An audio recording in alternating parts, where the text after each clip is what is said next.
Buongiorno, devo spedire questo pacchetto. Buongiorno. Lo appoggi pure qui sulla bilancia, così vediamo subito il peso. Ecco qua. Dentro ci sono solo dei libri e dei vestiti. Vediamo un po'. Poco più di 2 kg. Rientra nella tariffa standard. Perfetto. Senta, quanto tempo ci vuole di solito per la consegna? Dipende da dove deve arrivare. Ha già scritto l'indirizzo sulla scatola? Sì, guardi, l'ho scritto qui sopra con il pennarello nero. Deve arrivare a Roma. Va benissimo, si legge bene. Manca solo il mittente, cioè i suoi dati. Ah, mi scusi, me ne sono proprio dimenticato. Dove lo scrivo? Qui in alto a sinistra, per favore. Le passo una penna. Grazie. Faccio subito. Scrivo anche il numero di telefono? Il numero non è obbligatorio, però è sempre meglio metterlo. Per il corriere. D'accordo, l'ho aggiunto. Una domanda. Quanto ci mette il pacco per arrivare a destinazione? Allora, con la spedizione normale ci vogliono 3 o 4 giorni lavorativi. Ok, e se volessi una cosa più veloce? È un po' urgente. In quel caso c'è il pacco celere. Con quello arriva entro domani in giornata. Entro domani andrebbe benissimo. C'è molta differenza di prezzo?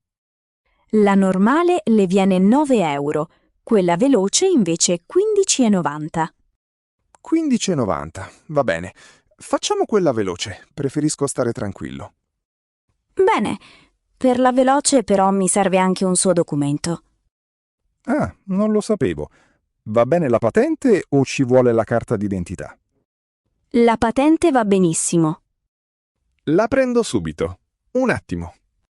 Faccia con calma, intanto io inserisco l'indirizzo di Roma nel terminale. Ecco qui la patente. Il codice fiscale non serve, giusto?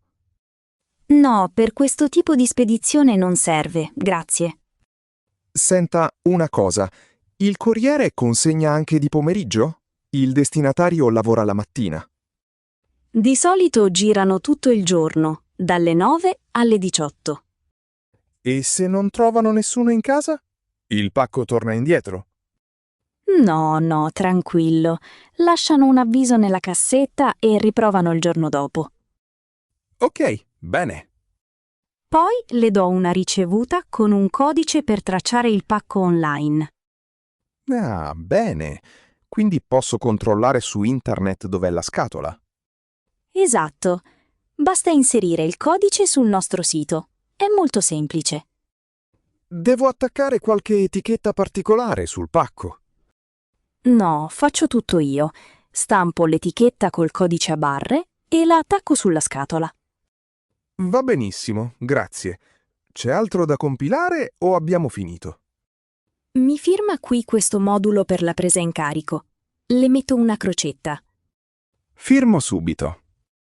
Senta, prima di pagare, le volevo chiedere un'altra cosa, se posso. Certo, mi dica pure. Dovrei comprare dei francobolli. Li vendete ancora qui allo sportello, no? Certo. Quanti gliene servono e per dove? 5. Devo mandare delle cartoline. Vanno tutte in Italia o qualcuna all'estero? 4 restano in Italia. Una va in Francia. Immagino cambi il prezzo. Sì, per l'Italia il francobollo costa 1,20 euro, per la Francia 1,30 euro. Allora facciamo 4 per l'Italia e 1 per la Francia. Grazie. Perfetto, li prendo subito. Vuole anche delle buste da lettera, già che è qui? Veramente sì. Me ne servirebbero un paio. Quelle gialle con le bolle d'aria, per intenderci. Le buste imbottite. Ne abbiamo di varie misure. Queste piccole per i fogli piegati o quelle più grandi, formato quaderno. Quella formato quaderno è perfetta. Quanto costa una? Questa misura viene 1,50 euro. Quante gliene do? Facciamo 2, così ne tengo una di scorta a casa. Ottima idea. Allora, ricapitoliamo. Pacco veloce per Roma, 5 francobolli e 2 buste imbottite. Esatto. Quant'è in tutto? Spero di avere abbastanza contanti. Vediamo. La spedizione era 15,90, più francobolli e buste arriviamo a 25 euro netti. Ah, pensavo peggio. Anzi, guardi, pago direttamente col bancomat, se per lei va bene. Nessun problema. Appoggi pure la carta sul POS, qui a destra. Il contactless a volte mi dà problemi. Preferisco inserirla. Faccia pure. Le chiede di digitare il PIN sul tastierino. Fatto. Posso togliere la carta? Può toglierla, è andata a buon fine. Adesso le stampo tutte le ricevute. Molto gentile. Mi scusi se le faccio 1000 domande, ma non vengo spesso alla posta. Non si preoccupi. Ecco a lei la patente, prima che me ne dimentichi. Ah, grazie mille. Ecco la ricevuta del bancomat e lo scontrino della spedizione. Grazie. E per rintracciare il pacco su internet, uso questo scontrino più lungo?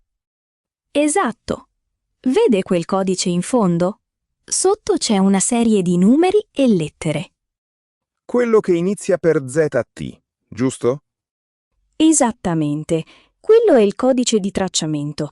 Lo inserisce sul sito e vede tutti gli spostamenti in tempo reale. Benissimo. Le serve un sacchetto? No, grazie. Infilo tutto nello zaino. Le auguro buon lavoro e buona giornata. Altrettanto a lei. Arrivederci.